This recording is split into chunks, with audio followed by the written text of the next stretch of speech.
The peace beacon shimmered against the evening sky, casting prismatic light across the ruined cityscape of New Sacramento.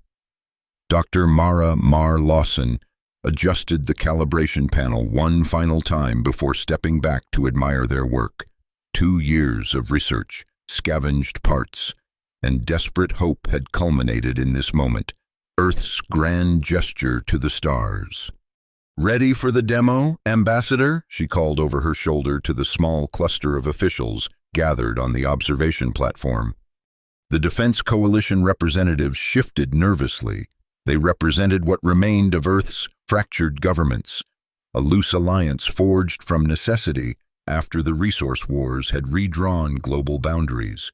Their uniforms bore mismatched insignias, remnants of nations that no longer existed.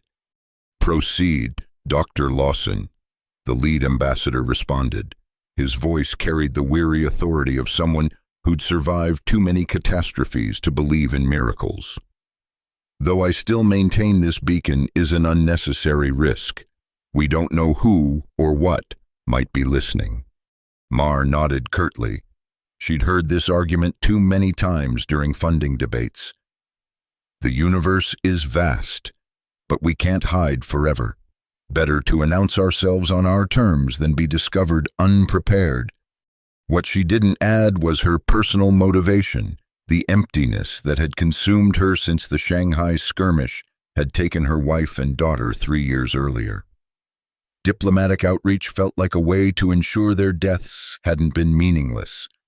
Peace, even with unknown entities, seemed worth pursuing. "Initiating transmission sequence," announced her assistant, fingers dancing across a salvaged control panel. The beacon hummed to life, its central core pulsing with increasing intensity. Mar held her breath. The signal, encoded with Earth's location, atmospheric composition, and basic mathematical principles, shot skyward in an expanding wave. For several moments, the assembly watched in awed silence as the energy signature disappeared into the darkening heavens. "Well," the ambassador finally said, "I suppose we wait." They didn't wait long. The first indication something had gone wrong came exactly 17 minutes later. The beacon's readouts spiked chaotically, needles swinging into red zones as warning klaxons blared across the compound. "What's happening?" Mar shouted over the noise, rushing to the console. "Something's interfacing with the signal," her assistant replied, face pale in the emergency lighting. It's redirecting the energy somehow."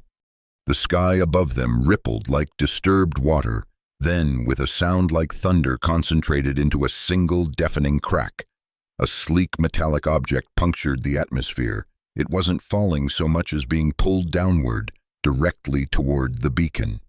"Cut power," Mar ordered, but it was too late. The object, clearly an artificial craft of some kind, spiraled erratically before crashing into the test range 3 kilometers from the observation platform. The impact sent tremors through the ground, knocking several officials off their feet. In the ensuing chaos, Mar grabbed a comm unit. "Security teams to the impact site, full containment protocols." Then, against all safety regulations, she sprinted toward her rover. "Dr. Lawson," the ambassador called after her, "wait for the response team." But Mar was already accelerating toward the crash, dust billowing behind her vehicle. By the time she reached the impact crater, local defense volunteers had already surrounded the perimeter, farmers and mechanics armed with whatever weapons they could cobble together from the community armory. "Hold positions," she instructed, climbing from the rover. "Let's see what we're dealing with." The spacecraft had carved a furrow nearly half a kilometer long before coming to rest. Despite the violent landing, its hull appeared largely intact, a glossy obsidian surface unmarred by their atmosphere's entry. More disturbing was its design, sleek, intentional, and undeniably alien. A seam appeared along the side of the craft, glowing with internal light. The assembled humans raised their makeshift weapons as the opening widened. The figure that emerged stood upright on 2 legs, but was unmistakably not human, nearly 3 meters tall, with iridescent scales covering a lithe frame. It surveyed the scene with 4 amber eyes arranged in a diamond pattern. Behind it, several smaller entities scuttled out, carrying what appeared to be ceremonial objects. The tall alien spoke, its voice a harmonious series of clicks and whistles that somehow translated into clear English. "We accept your invitation and expect the standard surrender ceremonies to commence immediately." Mar stepped forward cautiously. "There's been a misunderstanding. Our beacon was an invitation for peaceful contact, not surrender." The alien's upper eyes narrowed. "Nonsense. The signal carried the recognized distress pattern of a Class 3 civilization seeking Imperium protection. As regional commander, I am authorized to accept your world's formal submission." It gestured to its attendants, who began unfolding what looked like elaborate documentation. "We're not surrendering anything," Mar insisted, growing alarmed. "Our beacon must have malfunctioned." At that moment, the beacon several kilometers away emitted a pulse of energy visible even from the crash site. The alien craft responded with a high-pitched whine that caused everyone to cover their ears. "What treachery is this?" the alien commander demanded, its harmonious voice fracturing into discordant tones. "You've scrambled our communications array." One of the volunteers, a nervous young farmer, misinterpreted the alien's agitated movements and fired his improvised weapon. The shot went wide, but it was enough to trigger a chain reaction. Within seconds, the crash site erupted in chaos as both sides exchanged fire. Mar dove behind her rover, shouting for a ceasefire, but her voice was lost in the confusion. She watched in horror as the alien commander retreated into the craft, leaving 2 of its smaller companions fallen on the earth. The ship's engines flared to life, pushing against gravity with visible effort. It rose unsteadily, listing to one side before accelerating upward with surprising speed. As silence descended on the battlefield, Mar surveyed the aftermath with a sinking feeling. The peace beacon, meant to announce humanity's readiness for galactic citizenship, had instead just triggered their first interstellar incident. "What do we do now?" asked one of the volunteers, a middle-aged woman clutching a plasma cutter repurposed as a weapon. Mar stared at the rapidly diminishing light of the alien craft. "We prepare," she said grimly, "because they'll be back, and not for peace talks." High Commander Selkis of the Galactic Imperium stalked the command deck of her flagship, the Inevitable Consequence, 4-fingered hands clasped tightly behind her back. The scout ship's distress signal played on repeat through the ship's communications array, a chaotic jumble of sounds punctuated by weapons fire. "Analysis," she demanded of her senior information officer. The officer, a slender being with translucent skin that revealed pulsing organs beneath, consulted a series of floating displays. The scout craft's systems were compromised by some form of primitive electromagnetic pulse. Before communications failed, they transmitted partial data on the indigenous population. "Show me." The displays shifted to reveal images of the beings that had attacked her scout team. Bipedal, mostly hairless except for peculiar patches, with only 2 eyes and fragile-looking limbs. "Humans," the officer provided, classified as a pre-spaceflight species with moderate technological development. They've barely managed to explore their own solar system. Selkis's upper eyes narrowed while her lower pair focused on the tactical display. "Yet they managed to down one of our scout ships and kill 2 crew members." "A lucky accident," the officer suggested. "Their weapons are crude chemical propellant devices or repurposed industrial tools. The analysis indicates they pose no significant threat to a proper military force." Selkis wasn't convinced. In her 3 centuries commanding Imperium expansion forces, she'd learned that underestimating primitive species was a rookie mistake. Still, protocol was clear. Unprovoked attacks on Imperium personnel warranted a standard pacification response. "Prepare a punitive expedition," she ordered. "2 battle groups should suffice. I will personally oversee the operation." As her crew rushed to comply, Selkis studied the images from the scout ship more carefully. Something about these humans bothered her, not their physical appearance, which was unremarkable, but their expressions during the confrontation, where most species showed fear or confusion during first contact. These creatures displayed something else entirely: resourcefulness. It was a quality Selkis had learned to respect and fear. "We launch in 6 cycles," she announced. "Let's remind these humans of their place in the galactic order." The news of the alien encounter spread across Earth's communication networks like wildfire. Within 24 hours, Mar found herself addressing an emergency session of the Defense Coalition, hastily convened in the underground chambers beneath Old Washington. "They called themselves the Galactic Imperium," she explained to the assembled representatives, "and based on their reaction to our beacon, they interpreted it as a surrender signal." "Could it have been a translation error?" asked a diplomat from the African Union. Mar shook her head. Their language processing seemed flawless. "No, this was a technological misunderstanding. Our beacon's frequency apparently mimicked their distress protocol." "And now they'll return," stated Colonel Anders Holt, the Defense Coalition's senior military advisor. The veteran tactician's face remained impassive, but his knuckles whitened as he gripped the edge of the table. "With how many ships? Dr. Lawson, what weapons capabilities, what tactical vulnerabilities?" "I don't know," Mar admitted. "We barely had 5 minutes of contact before everything went sideways." The room erupted in overlapping voices, accusations, questions, demands for action. Mar understood their fear. Earth had barely recovered from its own self-inflicted wounds. Now they faced an external threat of unknown magnitude. "Silence!" The command came from Ambassador Reyes, a compact woman whose weathered face belied her 65 years. Though everyone called her Rocket behind her back, a nickname earned during her test pilot days, her official title was Earth's Chief Diplomatic Officer. "Bickering won't save us," Reyes continued once the room quieted. "Dr. Lawson, in your professional opinion, what are our options?" Mar took a deep breath. Based on their technology, direct military confrontation would be suicide.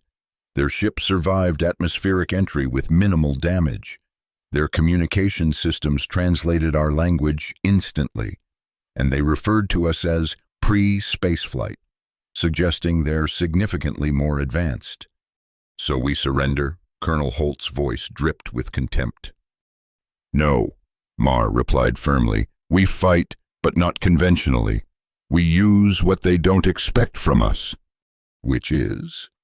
Mar's expression hardened as memories of Shanghai flashed through her mind, her family's apartment complex collapsing during what was supposed to be a limited engagement, her frantic search through rubble that yielded only broken bodies.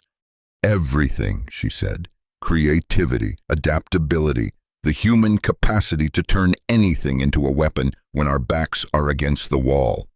For the next 72 hours, Mar coordinated with regional defense units across the globe. The coalition provided what resources they could spare, but the reality was stark.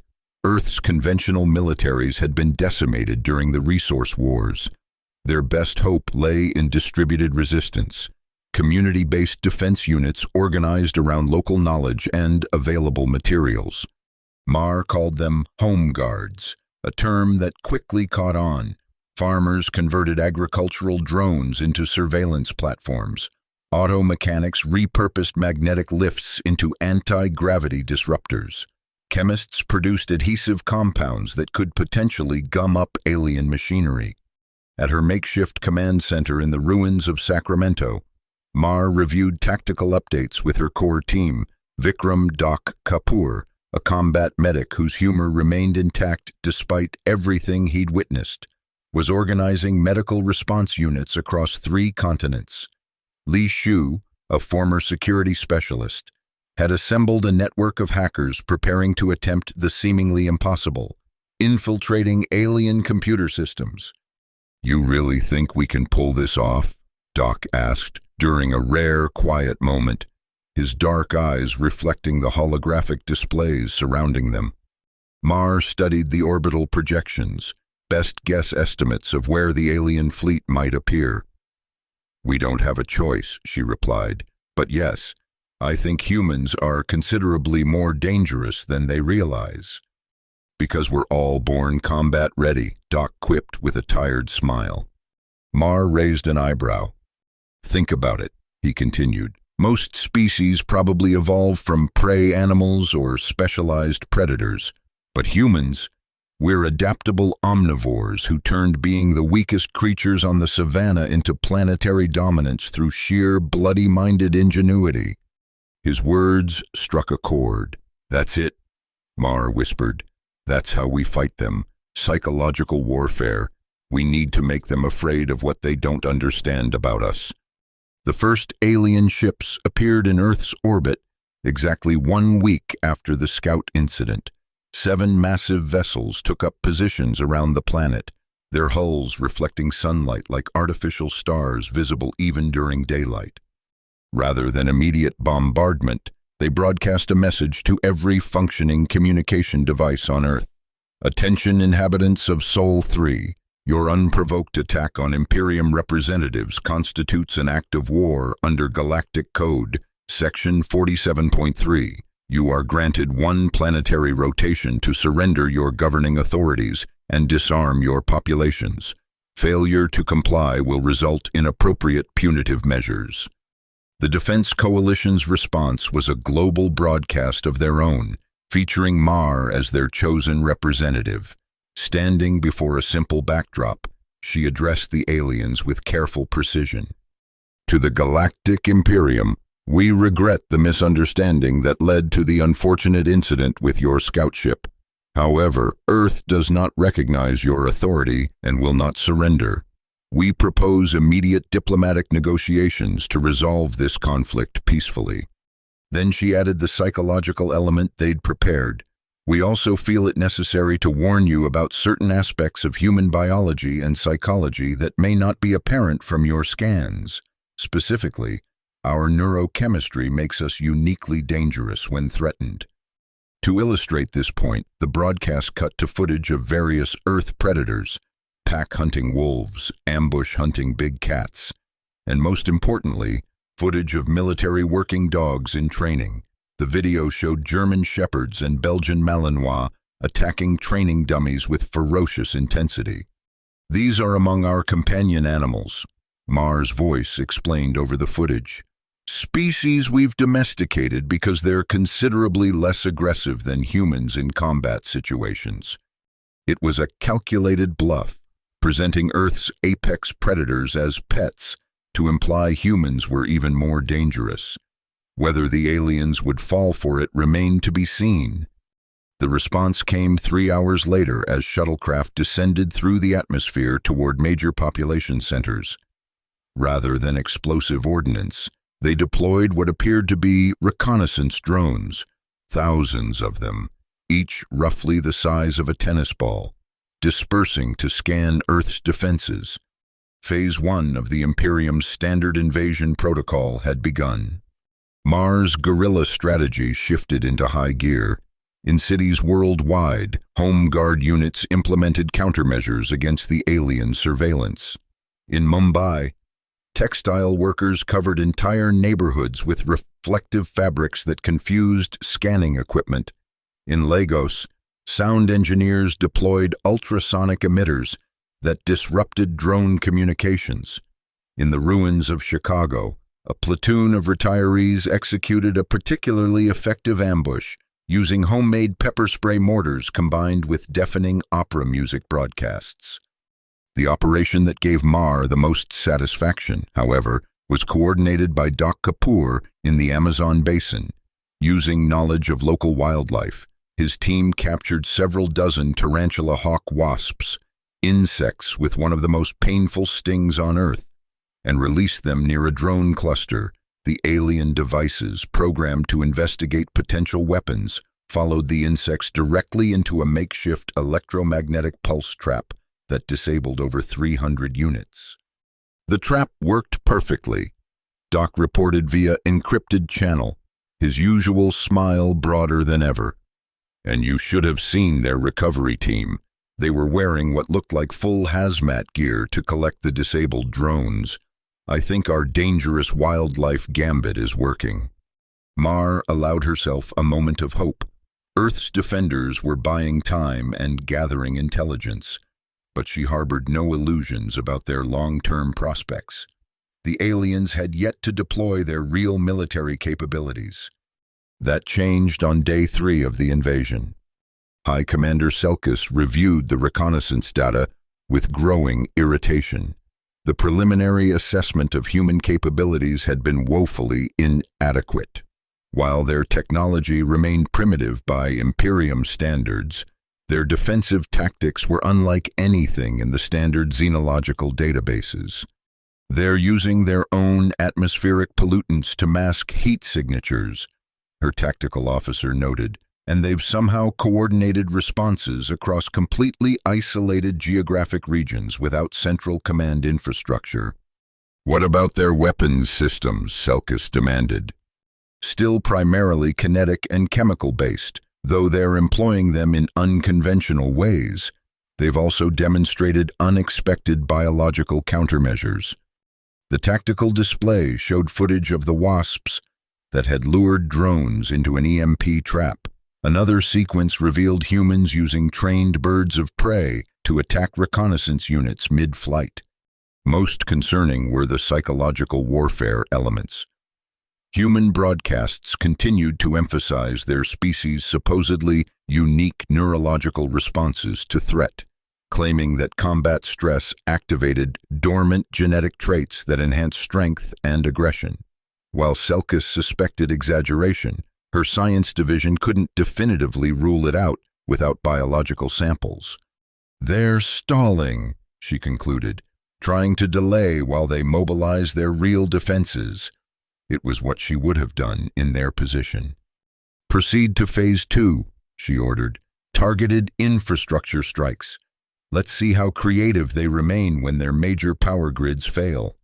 The Imperium's strike fighters descended through Earth's atmosphere like metallic predatory birds, their weapons primed for precision attacks against power stations, communication hubs, and transportation networks.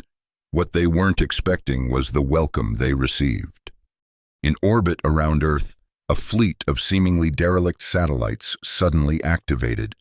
These weren't military platforms, they were hastily repurposed weather and communication satellites, their positioning thrusters hijacked to direct them into collision courses with Imperium vessels. While the satellites caused minimal damage to the larger ships, they created sufficient confusion for Earth's next surprise. High-altitude rockets carrying neither explosives nor conventional weapons, but massive dispersal canisters of industrial adhesive compounds. Rocket Reyes had coordinated this defense personally, working with what remained of various space agencies to modify existing launch vehicles. When the canisters detonated, they released clouds of rapidly hardening polymer that gummed up engine intakes and sensor arrays on dozens of strike fighters. Not all the alien craft were affected, of course. Many made it through the improvised defenses to deliver devastating strikes against their targets. Power went out across major cities, communications networks fragmented, transportation systems ground to a halt. But this was exactly what Mar had anticipated. Her Home Guard units had prepared for infrastructure collapse, establishing local power using everything from salvaged solar arrays to bicycle-powered generators. Mesh networks maintained communication through line-of-sight laser transmitters. And most importantly, civilian evacuations had moved vulnerable populations away from obvious targets days earlier. The conflict entered its second week with neither side gaining a decisive advantage. The Imperium controlled the skies but faced unprecedented resistance on the ground. Humans couldn't match alien firepower, but continued to undermine their operations through guerrilla tactics and technological sabotage. For Mar, the conflict had become personal in ways beyond her family's memory. During an Imperium attack on her Sacramento command center, she'd barely escaped with her life, sustaining burns along her left side that Doc treated as best he could with limited supplies. "You need proper medical attention," he insisted, applying regenerative bandages to her arm. Mar shook her head. "Not until we've pushed them back. There's something we're missing, a vulnerability we haven't exploited yet." Their conversation was interrupted by Li Shu, who burst into the underground bunker with uncharacteristic excitement. The usually composed hacker clutched a tablet displaying incomprehensible code.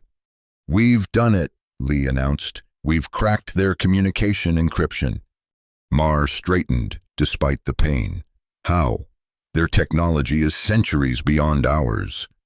"That's just it," Li explained, setting up the tablet to project its display onto the bunker wall. "Their encryption is mathematically sophisticated but implemented through quantum entanglement. The problem is, they never expected anyone to physically access their communication nodes." She pointed to a schematic of a downed Imperium fighter. "Their ships maintain constant communication through entangled particles. When one of their strike fighters crashed in Belarus, a university physics team managed to extract an intact entanglement module before it self-destructed." "And?" Mar prompted. "And while we can't alter their communications, we can listen in. Right now, they're planning something big, a demonstration of force to break Earth's resistance once and for all." The intercepts revealed High Commander Selkis's growing frustration with the campaign. The Imperium's standard pacification timeline had been exceeded threefold. With minimal progress toward securing human surrender, her superiors were demanding results, questioning her tactical decisions, and hinting at possible replacement if the situation wasn't resolved quickly. In response, Selkis had ordered her flagship, the Inevitable Consequence, to descend into low Earth orbit for a decisive strike against the human resistance's presumed headquarters, Washington, D.C. "They still think we have a centralized command structure," Mar noted, studying the intercepted battle plans. "That gives us an opportunity." For the next 48 hours, Mar coordinated the most audacious operation of the conflict, while Home Guard units worldwide intensified their activities to keep Imperium forces occupied. A specialized team infiltrated one of the aliens' forward operating bases outside the ruins of Paris. Their target, a Psi-Amp beacon being prepared for deployment during the Washington strike. Intelligence suggested these devices were designed to broadcast fear-inducing psychic frequencies, breaking the morale of defending populations before ground forces moved in. The infiltration team, led by Colonel Holt himself, succeeded in not only sabotaging the beacon, but also reprogramming it to broadcast on a frequency that targeted the Imperium's own neural patterns. It was a desperate gamble based on incomplete understanding of alien physiology, but if successful, it could disrupt the upcoming attack. Meanwhile, Rocket Reyes coordinated what remained of humanity's orbital assets for one final counterstrike. Using a retrofitted payload delivery system mounted on Earth's last functional heavy launch vehicle, she prepared to deploy what the Resistance had codenamed the Buoy, a massive electromagnetic pulse generator cobbled together from school bus generators and salvaged military equipment. If they could position it correctly during the flagship's descent, they might, just might, be able to disrupt its shields long enough for ground-based weapons to score a critical hit. As 0 hour approached, Mar broadcast a final message to all Home Guard units. "Remember, we're not fighting for victory in the conventional sense. We're fighting to prove that conquering Earth will cost more than it's worth. Hold your positions, stay creative, and show them what humans are made of." The inevitable consequence began its descent toward Washington on the conflict's 15th day. The massive vessel, nearly 2 kilometers in length, moved through Earth's atmosphere with ponderous grace, its hull glowing from friction with the air. Selkis stood on the command deck, watching tactical displays track the movement of human forces attempting to reinforce the former capital. Despite weeks of frustration, she felt a sense of imminent completion. Once she demonstrated the Imperium's true power by obliterating this symbolic target, surely the humans would recognize the futility of further resistance. "Weapons systems at full capacity," reported her tactical officer. "Sci-Amp beacon deployment in 3 minutes." Excellent. Selkis allowed her upper eyes to close momentarily in satisfaction. "Begin the targeting sequence for—" A proximity alarm cut off her order. The tactical display showed an unidentified object rising rapidly from Earth's surface on an intercept course. "Analysis?" Selkis demanded. "Some form of primitive missile," the officer replied after a moment. "No conventional explosive signature detected. Likely another of their futile gesture weapons." "Intercept it regardless," Selkis ordered. "No unnecessary risks at this stage." The ship's point defense systems locked onto the ascending object, Reyes's jury-rigged EMP buoy. Energy beams lanced out to destroy it, but at the last possible moment, the object split into multiple components, each continuing on slightly different trajectories. "Countermeasures detected," the tactical officer reported with newfound respect. "Adjusting targeting parameters." The defense systems destroyed most of the components, but 2 fragments continued their ascent, closing rapidly with the flagship. Impact was seconds away when Selkis made a split-second decision. "Emergency shield reconfiguration. Direct all power to forward arrays." The maneuver saved the ship from direct impact, but created precisely the vulnerability Mars forces had hoped for. With power diverted to forward shields, the ventral sections of the inevitable consequence briefly lost protection, exactly where Colonel Holt's team had positioned their reprogrammed Sci-Amp beacon. The device activated, broadcasting directly into the flagship's interior. The effect was immediate and devastating. Across the vessel, Imperium crew members collapsed in disorientation as the frequencies interfered with their neural patterns. On the command deck, Selkis fought to remain conscious, her 4 eyes blinking asynchronously as conflicting signals flooded her brain. "Terminate. Beacon. Transmission," she managed to order, but the ship's systems were responding sluggishly as crew members struggled at their stations. On the ground, Mar watched through binoculars as the massive flagship listed to one side, its previously graceful descent becoming erratic. Inertial stabilizers kept it from crashing, but it was clearly no longer executing its original attack plan. "It worked," Doc whispered beside her. "I can't believe it actually worked." "It's not over," Mar cautioned. "They're damaged, not defeated." Indeed, after several tense minutes, the inevitable consequence seemed to regain partial control. Rather than continuing toward Washington, however, it altered course toward Mar's known position in the Virginia Highlands, a forward command post established specifically as a decoy. "They're coming for us," Mar realized. "Selkis wants revenge, not just victory." "We should evacuate," Doc urged, already calling for transport. Mar shook her head. "No, this is exactly what we need. Their commander making decisions based on emotion rather than strategy." She activated her communication implant. "All units, proceed with Operation Sunset. I repeat, Operation Sunset is a go." The flagship descended toward the highlands with weapons primed. Its first salvo transformed the surrounding forest into ash, creating a charred clearing nearly a kilometer in diameter. The second strike targeted the command bunker directly, vaporizing its upper levels and collapsing the entrance.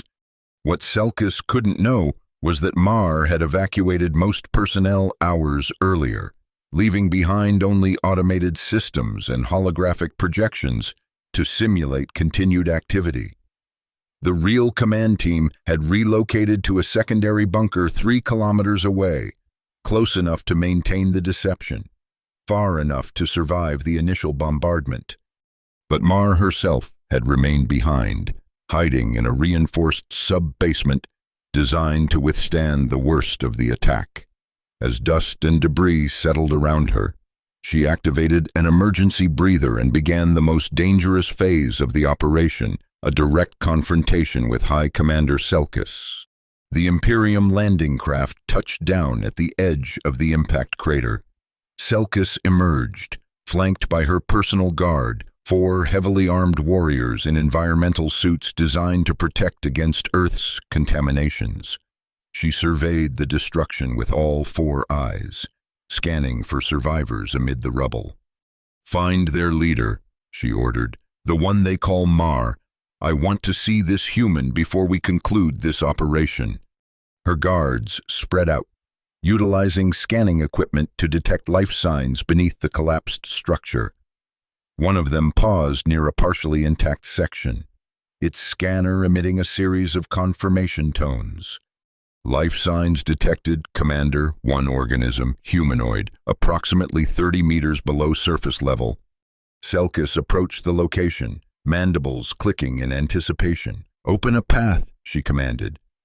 The guards deployed cutting tools that sliced through concrete and steel with ease, creating an access shaft to the subterranean chamber.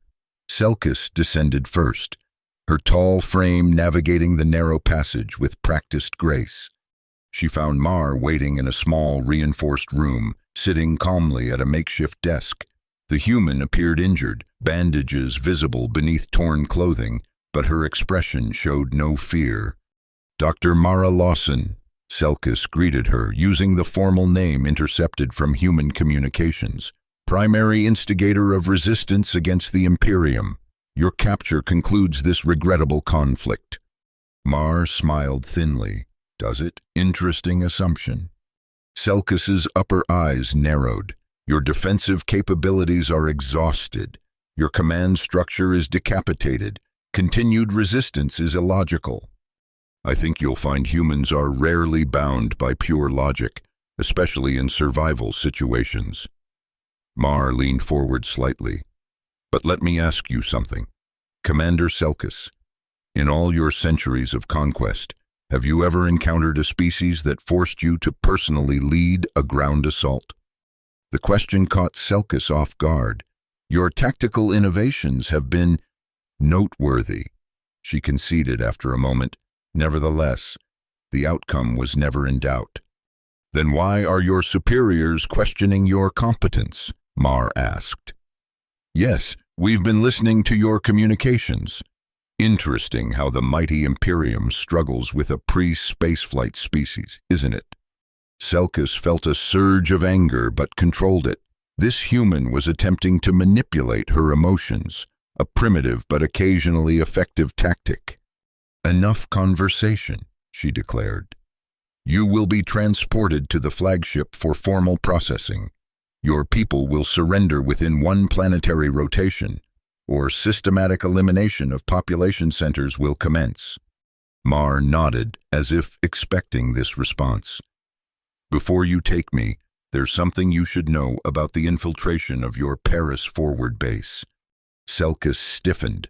The Paris operation had been designated classified. How did this human know about it? "While Colonel Holt's team was reprogramming your Psi-Amp beacon, they also planted a virus in your central command network," Mar continued calmly. "It's been dormant until now, spreading through your entangled communications to every Imperium vessel in Earth orbit, including your flagship."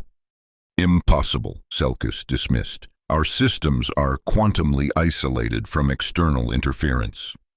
"Are they?"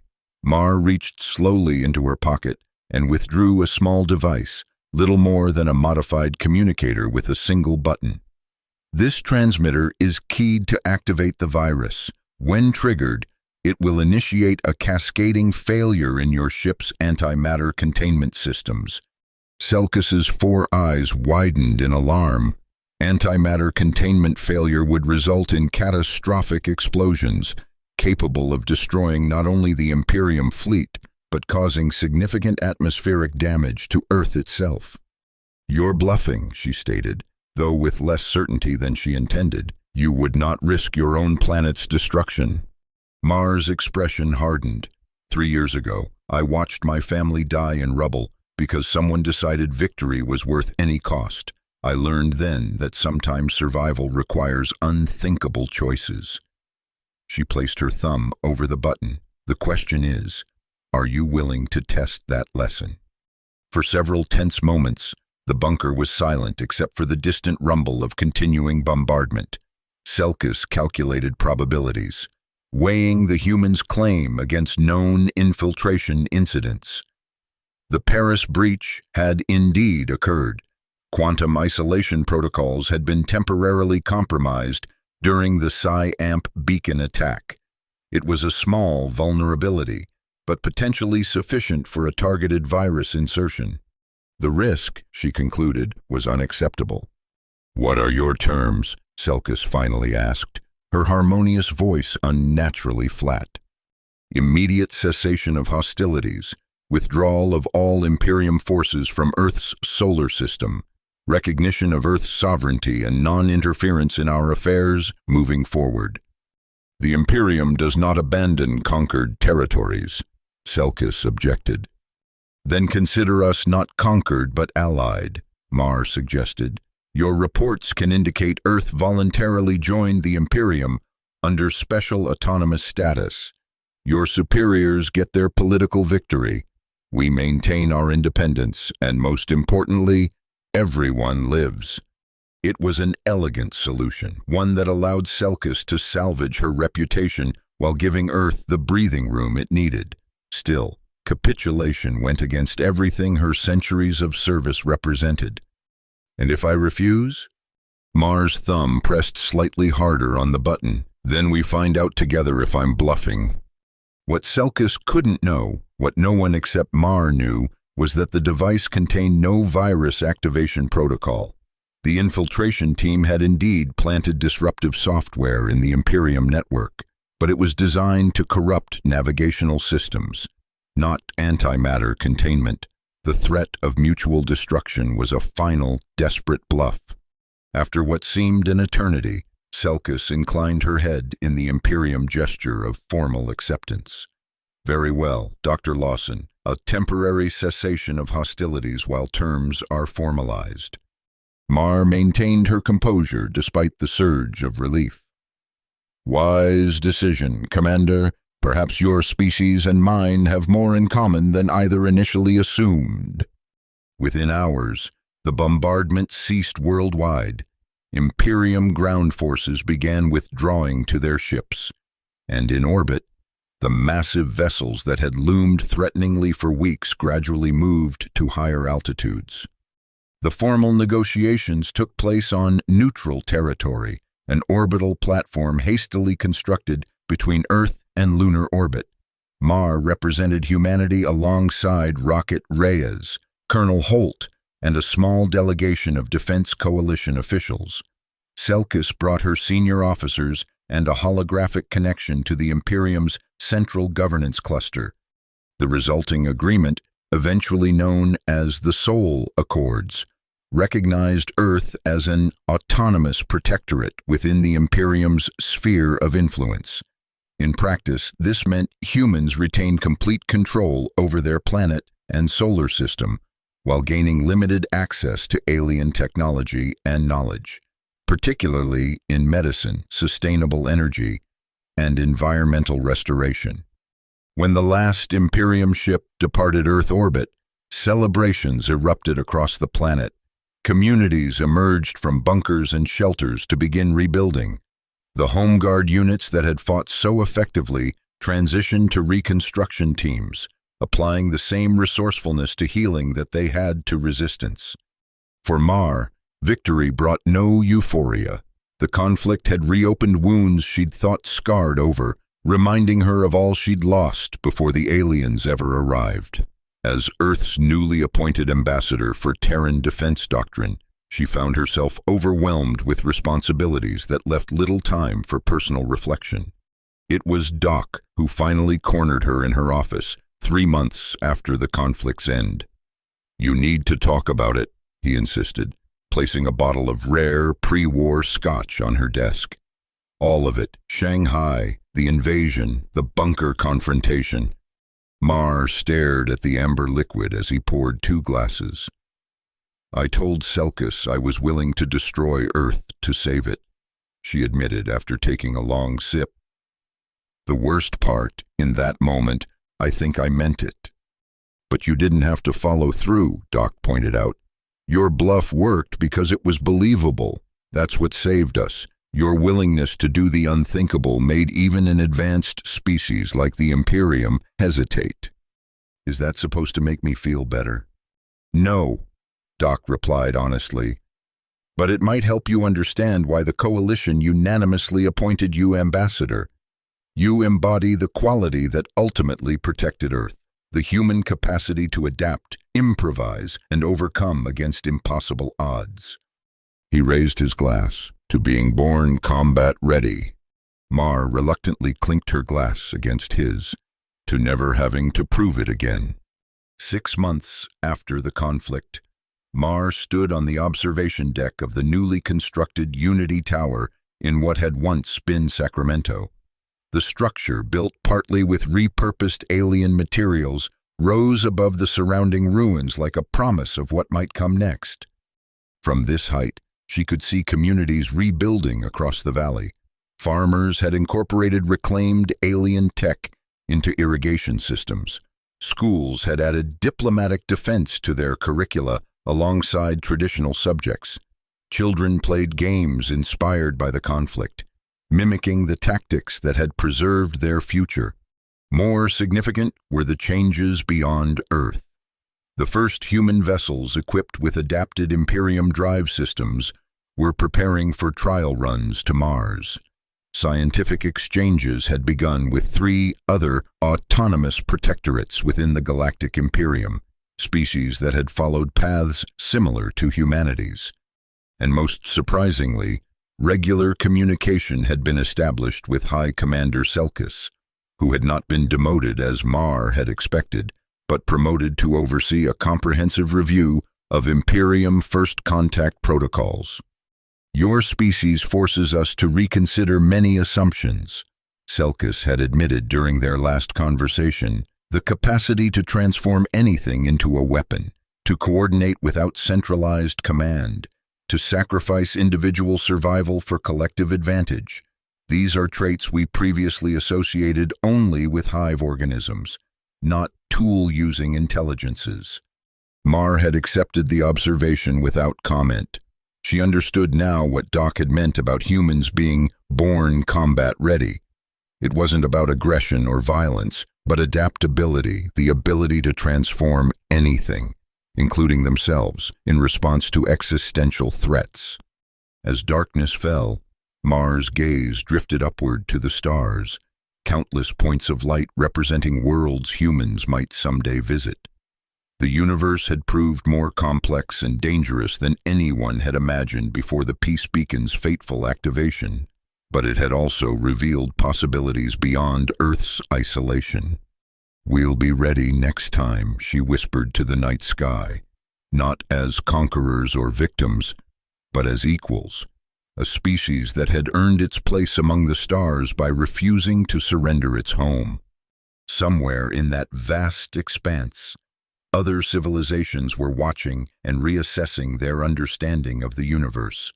And among the many lessons they were learning, one stood paramount: never underestimate a species that turned being the weakest creatures on their planet into a strength that even the stars must respect.